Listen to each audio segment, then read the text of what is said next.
ആരുമില്ല ഇവിടെ.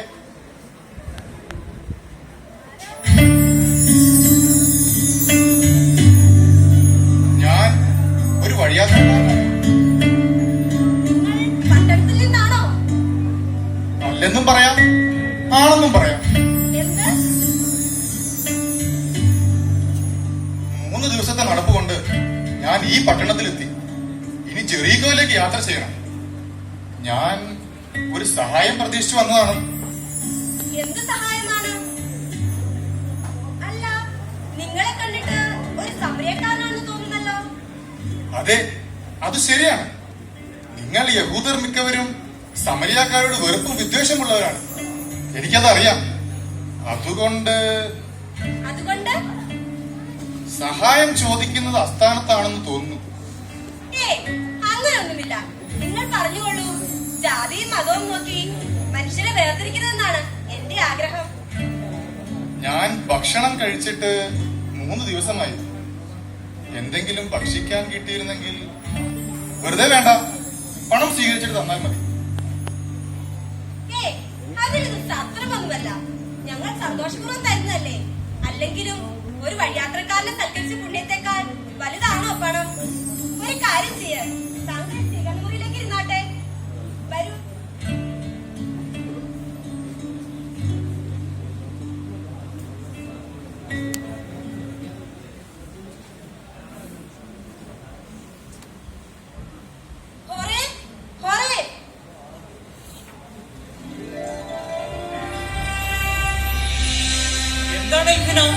എന്തുണ്ടായി? നമുക്കൊരു അതിഥി വന്നിട്ടുണ്ട്. അതിഥിയോ? അതിഥി എന്നാൽ ഒരു വഴിയാത്രക്കാരൻ. അയാൾ 2 ദിവസമായി യാത്രയിലാണ്. ക്ഷീണിച്ച് തളർന്നിരിക്കുന്നു. ജെറിക്കോയിലേക്ക് പോകുന്നത് പറഞ്ഞു. ജെറിക്കോയിലേക്ക് പോകുന്നുവെന്നോ? അല്ല, അയാൾക്ക് എന്ത് വേണം? വിശക്കുന്നതിന് ഭക്ഷിക്കാൻ എന്തെങ്കിലും കൊടുക്കണമെന്ന്. ഭക്ഷണത്തിന് വില നൽകാൻ തയ്യാറാണ് പോലും. ഒന്നും വേണ്ട എന്ന് നീ പറഞ്ഞില്ലേ? ഭക്ഷണം കൊടുക്കുന്നതിൽ നമുക്ക് സന്തോഷമല്ലേ ഉള്ളൂ. അത് പിന്നെ പറയാതിരിക്കുമോ? അല്ല, ഞാൻ ഓർക്കുകയായിരുന്നു. ഒരു ഭാഗ്യമാണല്ലോ ഇത്. നമുക്കൊരു കാര്യം ചെയ്യാം. അദ്ദേഹത്തെ നാളെ പറഞ്ഞുവിടാം. ഇന്നിപ്പോൾ ഇവിടെ കിടക്കാനുള്ള സൗകര്യം കൂടി ചെയ്തു കൊടുക്കാം. നാളെ ജെറിക്കോയിലേക്ക് പോകുമ്പോൾ എനിക്കൊരു കൂട്ടായല്ലോ. അതേ പോലെ തെരുവുമായിട്ട് അയച്ചെന്ന ആളാണെന്ന് എന്റെ മനസ്സ് പറയുന്നു. അല്ല, എങ്ങനെയുണ്ട് ആൾ? രസികനാണോ അതോ പോരണോ? നല്ലയാളാണ്. അതല്ലേ അയാൾ നേരെ കയറി വന്ന് ചോദിച്ചത്. എന്നാൽ ഞാൻ അദ്ദേഹത്തെ ഒന്ന് കാണട്ടെ. എന്താ എൽഫിന? അത് ഞാനൊരു കാര്യം പറയാൻ മറന്നുപോയി. എന്ത് കാര്യം? അദ്ദേഹം ഒരു സമരക്കാരനോ? സമരക്കാരനോ? നീ എന്നോട് നേരത്തെ പറഞ്ഞില്ല. അതിന് ഇത് അത്ര വ്യത്യാസം വരുത്തുന്ന കാര്യമാണോ? ഈ വ്യത്യാസം വരുത്തി തീർക്കാനില്ല. ഇപ്പോൾ തന്നെ അഗാധമായ ഘട്ടമാണുള്ളത്. യഹൂദരാണ്, സമരിയക്കാർ. ഇരുവരും തമ്മിൽ ബന്ധമില്ല. പൂർവ്വകാലത്ത് ചില പിണക്കങ്ങളും വൈരാഗ്യങ്ങളൊക്കെ ഉണ്ടായിരുന്നു. അതൊക്കെ പഴങ്കഥകളല്ലേ. ഒക്കെ മറക്കണം. മറക്കാനോ? കാര്യമായി ഇത് മുറികൂടണം. യഹൂദരും സമരിയക്കാരും തമ്മിൽ ചേരണമെങ്കിൽ. നിങ്ങൾ എന്തൊക്കെ അനാവശ്യമാണ് പറയുന്നത്? സമരിയക്കാർ നമ്മുടെ അയൽക്കാരാണ്. ആപ്പവുപ്പാളൊക്കെ നമ്മുടെ അയൽക്കാരാണ് പോലും. നമ്മുടെ അയൽക്കാർ യഹൂദരാണ്, സമരിയക്കാരല്ല. നിങ്ങൾ എന്തൊക്കെ പറഞ്ഞാലും എനിക്ക് പേടിയാണ്. നാളെ ഒറ്റയ്ക്ക് വേണം ജെറുക്കയ്ക്ക് പോകുവാൻ. അവന്റെ ഒരു പേടി ഭയവും ഒക്കെ ഞാൻ ഒറ്റയ്ക്ക് പോവും, ആണിനെ പോലെ. തെറ്റുള്ള സഹായമൊന്നും എനിക്ക് ആവശ്യമില്ല. കേൾക്കട്ടെ, സമരിയക്കാരുടെ അവസാനം കൊണ്ടല്ല ഞാൻ ജീവിക്കുന്നത്. വിശന്ന് വലഞ്ഞിട്ടാണ് അയാൾ വന്നിരിക്കുന്നത്. ഭക്ഷിക്കാൻ എന്തെങ്കിലും. ഇത് വലിയ ശല്യമായല്ലോ. എന്താ കൊടുത്ത് വിട. ഭക്ഷണമേശയിൽ കണ്ട നായ്ക്കളെ തീർത്തോളുള്ളത് അല്ല എന്റെ ഭക്ഷണമേശ. ഭക്ഷണം കൊടുക്കുന്നെങ്കിൽ വെളിയിൽ, വീടിന്റെ വെളിയിൽ വെച്ച് കൊടു. സമരിയക്കാരന്റെ വീട്ടിൽ സ്ഥാനമില്ല. പറഞ്ഞത് കേട്ടില്ല നീ. എന്നാൽ എന്തെങ്കിലും കൊടുത്ത് വിട.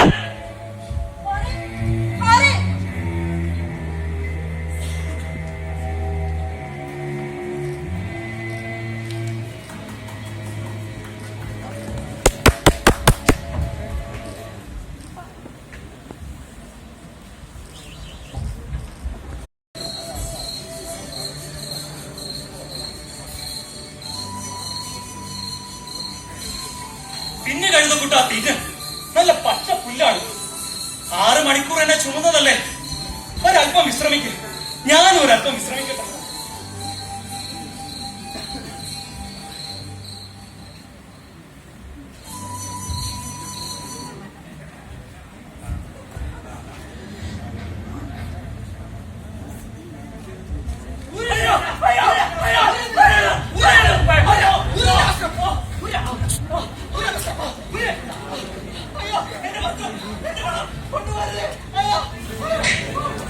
പുള്ളിക്കാരൻ മുന്നിൽ കയറി.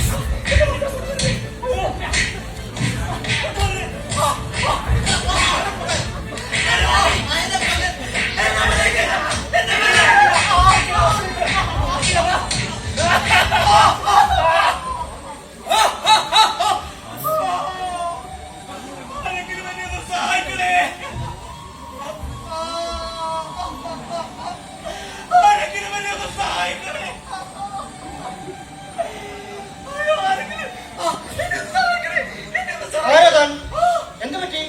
ഞാനൊരു വഴിയാത്രക്കാരനാണ്. കൊള്ളക്കാരനെ ആക്രമിച്ചു. എന്നെ ഒന്ന് സഹായിക്കണേ. ഞാൻ ആരാണെന്ന് അറിയാമോ? ദേവാലയത്തിലെ പുരോഹിതനാണ് ഞാൻ. ബലിയർപ്പിക്കുവാൻ സമയമായി. എനിക്ക് അവിടെ എത്തിച്ചേരണം. ഇവിടെ നിന്നേ പറ്റില്ല. ഞാൻ പോകരുതേ. ദയവ് എന്നെ ഒന്ന് സഹായിക്കണേ. സാധ്യമല്ലെന്ന് പറഞ്ഞില്ലേ? ആരെങ്കിലും എന്നെ ഒന്ന് സഹായിക്കണേ. ആരെങ്കിലും എന്നെ ഒന്ന് സഹായിക്കണേ. താങ്കൾ ആരാണ്? ഞാനൊരു വഴിയാത്രക്കാരനാണ്. കൊള്ളക്കാരനെ ആക്രമിച്ചു. എപ്പോൾ? അല്പസമയം മുമ്പ്. എന്നെ ഒന്ന് സഹായിക്കണേ. അല്പസമയം മുമ്പോ? എങ്കിൽ അവന്മാർ ഇവിടെ എവിടെയെങ്കിലും ഒളിച്ചിരിപ്പുണ്ടാകും. സങ്കടമുണ്ട് സുഹൃത്തെ. ഞാൻ പോയിക്കൊള്ളട്ടെ. എന്നെ വിളിച്ചു പോകരുതേ.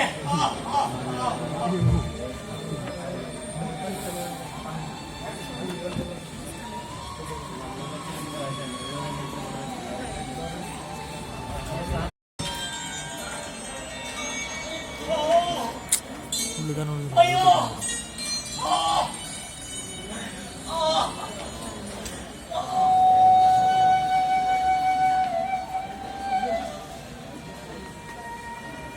അയ്യോ, ഞാനിതെവിടെയാണ്? ആരാണ് എന്നെ ഇവിടെ കൊണ്ടുവന്നത്? ഞാനിതെവിടെയാണ്? പേടിക്കണ്ട. താങ്കളിപ്പോൾ സുരക്ഷിത സ്ഥാനത്ത് തന്നെയാണ്. ആരാണ് താങ്കൾ? ഞാൻ സത്രക്കാരനാണ്. താങ്കൾ ഇപ്പോൾ ഉള്ളത് എന്റെ സത്രത്തിലാണ്. അതെ, ഞാൻ ഓർക്കുന്നു. കൊള്ളക്കാരനെ ആക്രമിച്ചു. എന്റെ പണവും വസ്ത്രവും എല്ലാം അവർ കവർന്നു. എന്നെ അടിച്ച് അവസരാക്കി. താങ്കൾക്കുള്ള മരുന്നും വസ്ത്രവും അതാ അവിടെ ഇരിക്കുന്നു. കൊള്ളക്കാർ പോയി കഴിഞ്ഞപ്പോൾ ആ വഴി 2 പേർ കടന്നു വന്നു. ഒരു പുരോഹിതനും ഒരു ലേവാനും. ആരും എന്നെ സഹായിച്ചില്ല. താങ്കൾ ഭാഗ്യവാനാണെന്ന് കരുതിക്കോളൂ. സങ്കടമുണ്ട് സുഹൃത്തെ. എന്തിനാ? എന്റെ പണമെല്ലാം അവർ കൊണ്ടുപോയി. പണം ഓർത്ത് താങ്കൾ വിഷമിക്കേണ്ട. എനിക്ക് കിട്ടാനുള്ളത് കിട്ടിക്കഴിഞ്ഞു. കിട്ടാനുള്ളത് കിട്ടിയെന്നു? ആര് തന്നു? താങ്കൾ തന്നെയാണോ എന്നെ ഇവിടെ കൊണ്ടുവന്നത്? അതെങ്ങനെ ഞാനാകും? താങ്കളെ ഇവിടെ കൊണ്ടുവന്നത് ഒരു മാലാഖയാണ്. മാലാഖയോ? മാലാഖയെ പോലെ നല്ലൊരു മനുഷ്യൻ. കുറെ മണിക്കൂറുകൾക്ക് മുമ്പ് അദ്ദേഹം ഇവിടെ നിന്ന് പോയി. ജെറുസലേമിൽ നിന്നും ജെറീക്കോയ്ക്ക് പോകുകയായിരുന്നു ആ മനുഷ്യൻ. താങ്കൾ അവശനായി വഴിയിൽ കിടക്കുന്നത് അദ്ദേഹമാണ് കണ്ടത്. ഓഹോ. അതെ, താങ്കളുടെ മുറിവുകളിൽ അദ്ദേഹം തൈലം പുരട്ടി മുറിവുകൾ വെച്ചു കെട്ടി താങ്കളെ കണ്ടുപുറത്തിരുത്തി കൊണ്ടുവന്നു. എന്നിട്ട് ആ നല്ല മനുഷ്യനെ ഒന്ന് കാണാൻ ഒരു നന്ദി വാക്ക് പറയാൻ എനിക്ക് സാധിച്ചില്ലല്ലോ. തീർച്ചയായും നിങ്ങൾക്ക് നന്ദി പറയാം. അദ്ദേഹം ഉടനെ ഇങ്ങോട്ട് തിരിച്ചു വരും. അതെയോ? യാഹോവയ്ക്ക് സ്തുതി. ശത്രക്കാരാ, നമ്മുടെ സുഹൃത്തിന് എങ്ങനെയുണ്ട്? ഞാൻ പോയപ്പോൾ അദ്ദേഹം നല്ല ഉറക്കമായിരുന്നു. വിളിച്ചുണർത്തേണ്ട എന്ന് കരുതി. ഇപ്പോൾ താങ്കളുടെ മുഖം വളരെ പ്രസന്നമായിരിക്കുന്നു. സന്തോഷം. താങ്കളോട് എങ്ങനെ നന്ദി പറയണമെന്ന് എനിക്ക് അറിഞ്ഞുകൂടാ. താങ്കൾക്ക് ജീവനും ആരോഗ്യവും തിരിച്ചു കിട്ടിയില്ലേ? അതിൽ കൂടുതൽ എന്ത് സന്തോഷമാണ് എനിക്ക് വേണ്ടത്? ശത്രക്കാരാ, നിങ്ങൾ ഈ മനുഷ്യനോട് കാണിച്ച നന്ദിക്ക് ഞാൻ കടപ്പെട്ടിരിക്കുന്നു. എനിക്ക് അത്യാവശ്യമായി മറ്റൊരു യാത്ര കൂടി പോകാനുണ്ട്. 3 ദിവസം കഴിഞ്ഞ് ഞാൻ തിരികെ വരും. ഞാൻ പോയപ്പോൾ താങ്കളുടെ ഭാര്യയുടെ അടുത്ത് കുറച്ച് പണം ഏൽപ്പിച്ചിരുന്നു. അത് തികഞ്ഞിട്ടില്ലെങ്കിൽ ഞാൻ തിരികെ വരുമ്പോൾ ബാക്കി നൽകാം. എത്ര അധികമാണ് താങ്കൾ എനിക്ക് വേണ്ടി ചെയ്യുന്നത്? ഇതൊക്കെ നിസ്സാരം. ഒരു മനുഷ്യൻ എന്ന നിലയിൽ ഒരാൾ മറ്റൊരാളോട് ചെയ്യേണ്ട കടമ മാത്രമാണ് ഇവയൊക്കെ.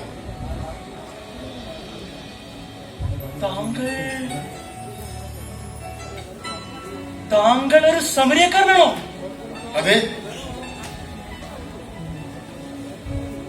താങ്കൾ ഒരു സമരിയക്കാരന് എന്റെ ഭാര്യ വീടിന് വെളിയിൽ വെച്ച് അതെ ഭക്ഷണം കൊടുത്തിരുന്നു.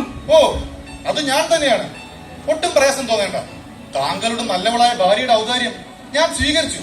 എനിക്കതിൽ സന്തോഷമുണ്ട്. താങ്കൾ പോയി കഴിഞ്ഞപ്പോൾ അവർക്ക് വളരെയധികം സങ്കടമായിരുന്നു. താങ്കളെ ഒരു ദിവസം പോലും വീട്ടിൽ കഴിയാൻ ഞാൻ അനുവദിച്ചില്ല. അതിന് താങ്കളുടെ വീട്ടിൽ മുറി ഉണ്ടായിരുന്നില്ലല്ലോ. താങ്കൾ സങ്കടപ്പെടണ്ട.